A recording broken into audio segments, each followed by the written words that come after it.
ہر عورت یہ کہانی چھپ کر سنے۔ ایک دن گلی کی نکڑ پر ایک لڑکی کوڑا اٹھا رہی تھی۔ میں اسے گھر لے آئی۔ میں اس کے آگے پیسوں کی گڈیاں رکھ کر بولی کہ میں بانجھ ہوں، مجھے بچہ چاہیے، مگر شرط یہ ہے کہ بچہ پیدا ہوتے ہی تم میری گود میں ڈالو گی۔ وہ مان گئی۔ یوں میں اسے سوتن بنا کر اپنے شوہر کے کمرے میں لے آئی اور خود پورے 9 ماہ تک باہر رہی، اور جس دن بچہ پیدا ہوا تو میں نے وہ چھین لیا اور شوہر کو بولا اسے فوراً طلاق دے دو۔ میرا شوہر یہ سن کر طیش میں آ گیا اور مجھے ہی بالوں سے پکڑ کر نکال دیا۔ میری سوتن بیڈ پر لیٹی مجھے دیکھ کر ہنس رہی تھی کہ اچانک میری نظر سوتن کی ایک عجیب سی حلیے والی نیم دیوانی سی عورت بڑے صاحب کے بچے کے ساتھ کھیل رہی تھی۔ وہ آج پہلی بار کھیلنے تھوڑی آئی تھی، وہ تو ہر روز آتی تھی۔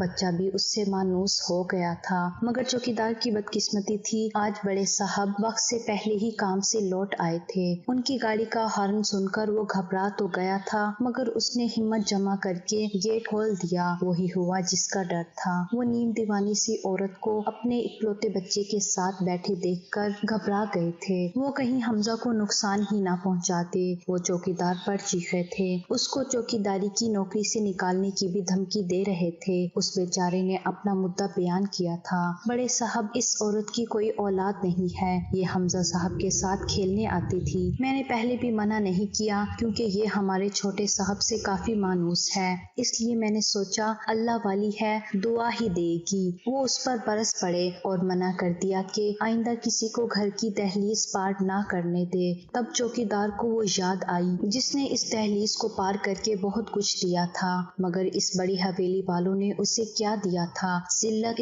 اس کم عمر سی لڑکی کا تعلق ایک غریب گھرانے سے تھا۔ ان کے خاندان کے مرد سارا دن پڑے چارپائیاں توڑتے اور عورتیں گھر گھر جا کر کوڑا اٹھاتی تھیں۔ وہ بھی تو اپنی ماں کے نقشے قدم پر چلتی تھی۔ وہ بھی کوڑا اٹھا کر جمع ہونے والے پیسے باپ کی ہتھیلی پر جا کر رکھ دیتی تھی۔ وہ یعنی بانو۔ ایک دن بانو گلی کی نکڑ پر کوڑا اٹھا رہی تھی تو چوکیدار نے بھگا دیا۔ وہ ہنس رہا تھا۔ بانو افسردہ سی ہو گئی، کاش میں بھی ایسی حویلی میں رہتی۔ وہ بڑبڑاتی ہوئی مڑ گئی تھی۔ چوکیدار نے اس کی بڑبڑاہٹ سن لی تھی۔ وہ ہنس دیا۔ جانے لگی تبھی ایک بڑی سی گاڑی کو دیکھ کر رک گئی۔ گاڑی اس کے پاس سے گزرنے لگی تو وہ جلدی سے کوڑا اٹھانے لگی۔ گاڑی سن سے حویلی کے اندر داخل ہو گئی۔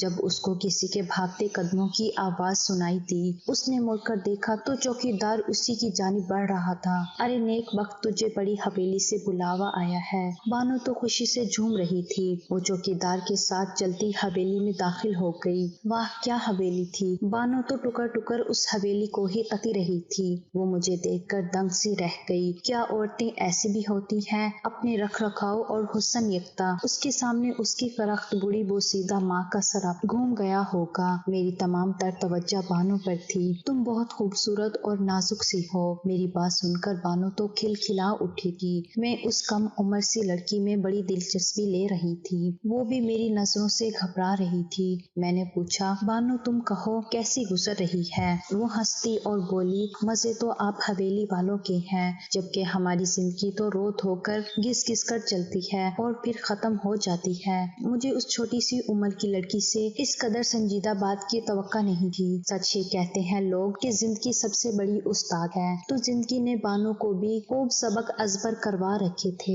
تم رہو گی اس حویلی میں میرے ساتھ؟ میرے سوال پر وہ بے یقینی سے میری طرف دیکھنے لگی، پھر جلدی سے میرے پاؤں میں آ بیٹھی اور پاؤں دبانے لگی۔ میں گھر کے سارے کام کر لیتی ہوں، ہانڈی روٹی برتن اور کپڑے بھی دھو لیتی ہوں، اپنے چھوٹے بہن بھائی کو بھی سنبھال لیتی ہوں، پاؤں بھی اچھے دبا دیتی ہوں۔ اس کو لگا تھا کہ میں اس کو ملازمت پر رکھنا چاہتی ہوں، تبھی وہ اپنی خوبیاں گنوا رہی تھی، جبکہ میری سوئی تو اس بات پر اٹک گئی تھی کہ میں بچے بھی سنبھال لیتی ہوں۔ میری بات سن کر بانو ہنس پڑی۔ اپنے چھوٹے 4 بہن بھائیوں میں نے ہی تو سنبھالا ہے، اماں اپنی عمر سے زیادہ بوڑھی ہو گئی ہیں، اس کا ہر بچہ اب میں ہی تو پالتی ہوں۔ بانو کی بات سن کر میں نے جھٹ سے اپنا مدعا بیان کر دیا۔ میری بات سن کر وہ دنگ سی رہ گئی، گویا اس نے مجھ سے اس قسم کی بات کی امید نہیں کی تھی۔ ٹھیک 3 دن بعد میں بانو کی جھونپڑی پر موجود تھی۔ وہاں مجھ سے بیٹھا تو نہیں جا رہا تھا، مگر کیا کری، مجبوری تھی، میرا وہاں دم گھٹ رہا تھا، اس لیے ادھر ادھر کی باتیں کیے بنا ہی میں اپنے مدعے پر آئی۔ میں نے ان کے سامنے پیسوں کی گڈیاں رکھ دی اور بولی، میں بانو کو لینے آئی ہوں۔ بانو کا